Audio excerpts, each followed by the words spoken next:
orang-orang Latino ini masih jadi minoritas di kalangan Muslim, akhirnya ya mereka malah sering terisolasi di sini. So they see Islam as oppressing women. They see Islam as being backward. Makanya waktu mereka tahu kalau budaya Spanyol itu ternyata banyak berhubungan sama budaya Arab dan Islam. Jadi beberapa hari yang lalu gue tuh random nemu satu video yang judulnya cukup menarik perhatian gue. Kenapa orang Latin pada masuk Islam? Ini jujur pas gue ngeliat judulnya, ini yang kebayang sama gue tuh masih sholat pakai peci anjir. Iya, jadi di video itu disebut kalau kebanyakan pemeluk agama Islam baru di Amerika Serikat tuh asalnya dari komunitas Latino. Komunitas orang-orang Amerika Latin. Penasaran lah gue, kok bisa? Apalagi kan biasa kalau orang-orang Amerika Latin itu kan identiknya sama Katolik ya. Dan pas gue cari-cari lagi tentang ini, ternyata cerita dan sejarahnya nih menarik, anjir. Langsung lah gue di situ. Wow, ini celah konten. Yaudah kalau gitu, langsung aja kita bahas kenapa makin banyak Latino yang masuk Islam di Amerika. Di Learning by Googling. Oke, kalau ngomongin tentang komunitas Muslim di Amerika, bisa dibilang awal munculnya tuh waktu perbudakan masih legal. Di sekitar abad ke-16. Waktu itu, banyaknya industri perkebunan di Amerika bikin kebutuhan tenaga kasar tuh meningkat. Dan akhirnya dibawa tuh masyarakat-masyarakat dari Afrika buat kerja di Amerika. Kalau menurut National Humanity Center, dari sekian banyak budak yang dibawa ini, sekitar 10-20%-nya tuh adalah pemeluk agama Islam. Tapi waktu itu, abis mereka datang, kebanyakan dari mereka tuh dipaksa buat pindah agama jadi Kristen. Terus di akhir abad ke-19 baru tuh, orang-orang Islam non-budak mulai masuk ke Amerika. Dan kebanyakan dari mereka ini adalah pedagang sama pelaut yang asalnya dari wilayah Ottoman sama British India. Nah, orang-orang ini nih, mereka nih sering disebut sebagai kelompok Muslim gelombang pertama. Terus, komunitas Muslim di sana akhirnya jadi makin berkembang lagi setelah Amerika Serikat nerbitin Immigration and Nationality Act of 1965. Yang isinya tuh ngehapus aturan soal pembatasan kuota imigran. Jadi imigran makin bebas buat datang ke Amerika sejak itu. Dari sini akhirnya makin banyak tuh imigran Muslim yang datang dari berbagai negara ke Amerika. Khususnya dari Timur Tengah sama Asia Selatan. Nah, mereka-mereka ini akhirnya disebut sebagai komunitas Muslim gelombang kedua. Dan gara-gara ini akhirnya di akhir abad ke-20, kebanyakan pemeluk Islam di Amerika Serikat tuh adalah imigran. The 1965 Immigration and Nationality Act is a fundamental break in the history of American immigration law because it overturns the national origin system of quotas. In 1924, you have a law that defines people who can come here according to what nation they're from, and it's very unequal. Dan dalam perkembangannya, pemeluk agama Islam di Amerika ini jadi makin banyak dan makin beragam. Jadi pemeluk Islamnya tuh selain dari komunitas Muslim yang emang punya latar belakang dari negara-negara Islam, sama pemeluk Islam yang emang dari keturunan, yang emang dari lahir, selain mereka akhirnya banyak juga masyarakat non-Muslim yang pelan-pelan jadi meluk Islam. Salah satunya ya orang-orang Hispanik, orang-orang Latino. Ini sayangnya gue nggak nemu nih sumber yang nyebut kapan tepatnya masyarakat Latino di Amerika pertama kali mulai kenal dan meluk Islam. Pertama kalinya kapan tuh gue nggak nemu. Tapi yang pasti mereka tuh ada. Orang Latin yang meluk Islam waktu itu tuh ada. Ya mungkin ini kenapa nyari catatan tertulisnya susah banget gini. Ini mungkin karena orang Latin di Amerika kan emang minoritas ya. Makanya jadinya nggak banyak yang aware sama komunitas Latino di Amerika waktu itu. Nggak kepikiran tuh mungkin waktu itu orang-orang di sana kalau ada orang-orang Latin yang meluk agama Islam. Apalagi Amerika Latin kan terkenal sebagai wilayah yang agama Katoliknya tuh kuat banget. Jadi ya mana ada yang kepikiran dulu buat nyari orang Latin Muslim. Bahkan kalau menurut Pew Research, di tahun 2014, komunitas Latino Muslim tuh cuma 4% aja dari total komunitas Muslim di Amerika. Iya, jadi mereka nih ada, tapi emang dikit banget. Up to a third of all enslaved peoples were Muslim, and the White House was built by enslaved peoples. So it's reasonable to expect Muslims helped build the White House. Oke, itu tadi sejarah singkat gimana orang-orang Islam bisa masuk ke Amerika. Nah, sekarang kita lompat dulu nih ke peristiwa 9/11 di tahun 2001. Peristiwa yang bener-bener ngasih dampak buruk ke komunitas Muslim di Amerika. Jadi gara-gara peristiwa itu, orang-orang Islam di mata orang Amerika tuh jadi identik sama aksi teror dan kekerasan. Dan stigma ini juga yang kemudian nyebar di komunitas masyarakat Latin Amerika. Citra Islam di komunitas Latino tuh awalnya juga sama, dianggap agama teror dan penuh kekerasan. Bahkan nih, masih menurut Pew Research, disebut kalau Islam jadi agama yang paling disalahpahami sama masyarakat Amerika. Kebanyakan masyarakat Amerika tuh tahu Islam ya dari stereotipnya aja, tahu dari stereotip jeleknya aja. Kayak tadi tuh contohnya tuh yang agama penuh kekerasan tadi. Tapi anehnya nih, di saat bersamaan jumlah penganut Islam di Amerika tuh malah terus nambah. Termasuk di sini dari komunitas Latin. Kok bisa? Jadi ternyata setelah peristiwa 9/11 itu, selain banyak orang yang jadi takut sama Islam, ternyata banyak juga orang yang jadi kepo sama ajaran Islam. Jadi yang kemakan stereotip terus ngejauh tuh emang banyak. Tapi yang penasaran apa bener Islam kayak gitu, terus mereka ngecek, mereka pelajari, dan akhirnya jadi meluk agama Islam, itu juga ada. Dan akhirnya jumlah orang yang masuk Islam karena mempelajari Islam secara mandiri jadi naik di sini. Bisa gitu ya? Ya sebenarnya ini nggak mengherankan juga sih. Karena kalau menurut Pew Research, Islam tuh emang jadi agama yang paling banyak berkembang di dunia. Jadi ya ini nggak cuma terjadi di Amerika doang sebenarnya. Allahu Akbar. A lot of people in this country who are not Muslim have certain ideas which are steeped in stereotypes. So they see Islam as oppressing women. They see Islam as being backward.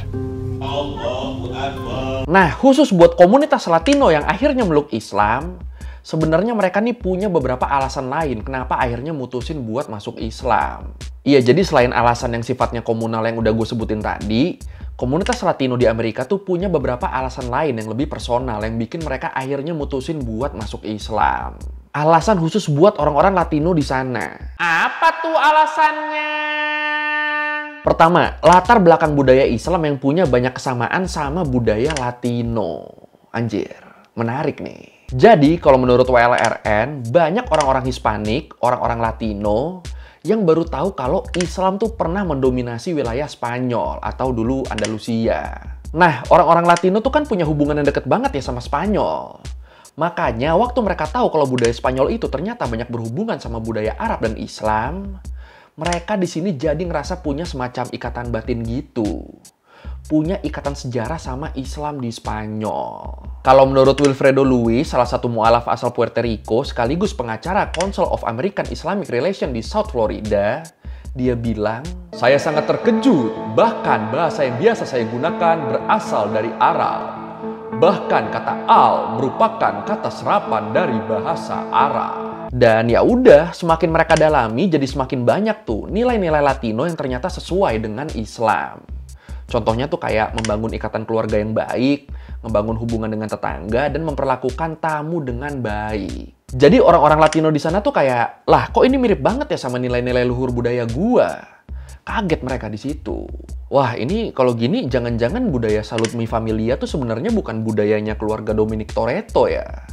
Mungkin aja budaya ini sebenarnya udah ada jauh sebelum itu di Andalusia. Lu inget kan tadi kan, membangun ikatan keluarga yang baik. Habluminanas tuh jatohnya tuh. Salute mi familia. Terus alasan selanjutnya yang bikin banyak orang-orang Latino tertarik buat masuk ke Islam adalah agama Islam tuh dipandang jadi agama yang lebih intim dan lebih deket dalam berhubungan sama Tuhannya. Jadi kayak yang gue bilang tadi, kebanyakan orang-orang Amerika Latin tuh kan terlahir dari keluarga Katolik ya. Dan banyak dari mereka yang ngerasa kalau selama ini mereka tuh cuma bisa berkomunikasi sama Tuhan lewat perantara, lewat pendeta. Nah, kalau menurut mereka di Islam tuh nggak ada tuh sistem organisasi kayak di Katolik yang sistemnya tuh kompleks banget. Nggak ada. Menurut mereka dengan nggak adanya sistem yang ribet ini, ibadah tuh jadinya makin kerasa beneran deket sama Tuhan. Dan kalau ngomongin sistem organisasi di Katolik ini, masih menurut WRLN, banyak wanita Hispanik, Latina-Latina yang akhirnya masuk Islam karena ngerasa Katolik tuh agama yang maskulin banget, bahkan kalau dibandingin sama Islam. Kalau menurut salah satu wanita Latina yang diwawancarain sama WLRN, dia bilang, banyak dari mereka yang mengkritik soal Islam. Mereka menyebut Islam tidak memuliakan wanita. Padahal jika mereka mau berkaca, mereka melakukan hal yang lebih buruk dari yang mereka tuduhkan. Waduh. By the way, ini gue bukannya mau ngebanding-bandingin agama ini baik, agama ini buruk, enggak ya. Ini gue cuma menyampaikan sesuai sama yang dibilang dan dirasain sama orang-orang ini aja. Karena ya dari dulu gue yakin semua agama tuh basicnya mengajarkan kebaikan. Tinggal lu pilih mau masuk server yang mana aja yang sesuai sama lu. Kalau ada agama tertentu terus umatnya berbuat keburukan, ya itu bukan salah agamanya. Itu salah umatnya yang mengatasnamakan agama. Kalau menurut gue ya begitu. Pokoknya semua agama tuh mengajarkan kebaikan lah. Kecuali ya sekte-sekte sesat mungkin ya. Kayak sektenya Prabida. Makan tuh daki. Terus kalau lu inget di tahun 2016 kemarin, waktu Donald Trump kepilih jadi presiden Amerika, dia kan nerapin kebijakan imigrasi yang cukup kontroversial ya waktu itu ya. Buat yang mungkin lupa, Trump waktu itu mutusin buat ngetatin perbatasan sama Meksiko dan cenderung ngelarang imigran muslim masuk ke Amerika. Kenapa gitu? Alasannya, kalau menurut Trump dan kelompok sayap kanan Amerika waktu itu, orang-orang ini tuh dianggap bakal ngasih pengaruh buruk ke Amerika. Yang orang-orang Hispanik dicap bakal jadi penjahat dan pengedar narkoba, yang orang-orang Islam dicap bakal jadi teroris. Dan walaupun kebijakan ini banyak ditentang, banyak didemo, tapi ya tetap aturannya tetap dijalanin. Nah, gara-gara ini di sini kan berarti kan orang-orang Latino yang Islam tuh jadi punya status minoritas ganda ya. Udah kan mereka orang Latin, Islam pula. Nah, di sini nih yang menurut gua gila nih. Jadi, kalau menurut dokumenter yang dibikin sama Vice, bukannya makin berkurang, waktu pengetatan Trump ini, komunitas Latino Muslim tuh jumlahnya malah makin naik. Kalau menurut Dr. Craig Considine, profesor sosiologi di Rice University, dia bilang aturan yang dibikin sama Presiden Trump waktu itu tuh malah bikin orang-orang Latino ngerasa kalau mereka dan orang-orang Islam tuh punya nasib yang sama. Sama-sama orang yang ditolak kelompok mayoritas kulit putih Amerika. Dan di sini mereka jadi ngelihat kalau Islam tuh ya lebih toleran, lebih mau nerima mereka. Terus ditambah lagi, masih menurut Dr. Considine, Islam juga sama mereka jadi dianggap sebagai agama yang multiras. Mau orang-orang ini asalnya dari Arab, Asia, Afrika, atau Hispanik, semuanya bisa meluk agamanya. Nggak eksklusif cuma buat kelompok tertentu aja. Ini kan gila ya, ketika mau dibatasin malah makin banyak loh pengikutnya. You know, Islam is the fastest growing religion in the world, and it is the most misunderstood. Tapi sayangnya, selain dari luar, ternyata tantangan yang harus dihadapin komunitas Latino Muslim ini juga nggak jarang muncul dari kelompok umat Islamnya sendiri. Jadi kalau menurut Deseret News, pemeluk Islam di Amerika tuh kebanyakan ngumpul sama kelompoknya sendiri-sendiri. Kayak komunitas Arab, komunitas Islam Pakistan, dan sejenisnya. Mereka kumpul sama sesamanya aja udah. Dan karena masyarakat Hispanik, orang-orang Latino ini masih jadi minoritas di kalangan Muslim, akhirnya ya mereka malah sering terisolasi di sini. Dan ini alasan terisolasinya tuh ada macam-macam ya. Mulai dari keterbatasan bahasa sampai perbedaan budaya. Ya banyak lah pokoknya yang bikin mereka jadi kurang terangkul sama muslim-muslim lain di sana. Terus selain itu, stereotip orang-orang Hispanik yang identik sama gangster, narkoba, sampai kriminal, ini nih juga bikin mereka jadi tersisihkan dari komunitas Muslim. Bahkan nih, kalau menurut Muslim Matters, perempuan Latina Muslim juga sering dapat perlakuan gak adil dari Muslim-Muslim lain. Contohnya, sering banget ada laki-laki dari komunitas Muslim yang pengen nikahin Muslimah Latina. Tapi mahar yang ditawarin tuh bakal jauh lebih murah dari biasanya. Dengan alasan perempuan Latina tuh gak punya wali yang sah. Jadi seakan-akan tuh perempuan Latina tuh kayak dipandang rendah gitu di komunitas Muslim di sana. Padahal kan harusnya semuanya setara ya, harusnya ya. Tapi walaupun begitu, yang gue salut nih, Muslim-Muslim Latino, Muslimah-Muslimah Latino di sana tuh mereka sama sekali nggak peduli sama pandangan orang luar. Baik dari kelompok non-Muslim maupun dari sesama komunitas Islam. Jadi mereka nih walaupun sering dapat diskriminasi, tapi mereka nih tetap nggak nyerah, mereka tetap terbuka.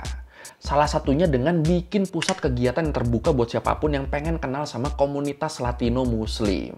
Jadi mereka tuh, apa ya? Ya walaupun sering didiskriminasi, tapi mereka tuh nggak pundung. Mereka tuh nggak jadi tertutup, enggak. Mereka tetap terbuka, tetap mau ngenalin budaya Muslim Latin mereka ke orang-orang di luar sana. Ini kan gila ya mentalnya, hebat ya.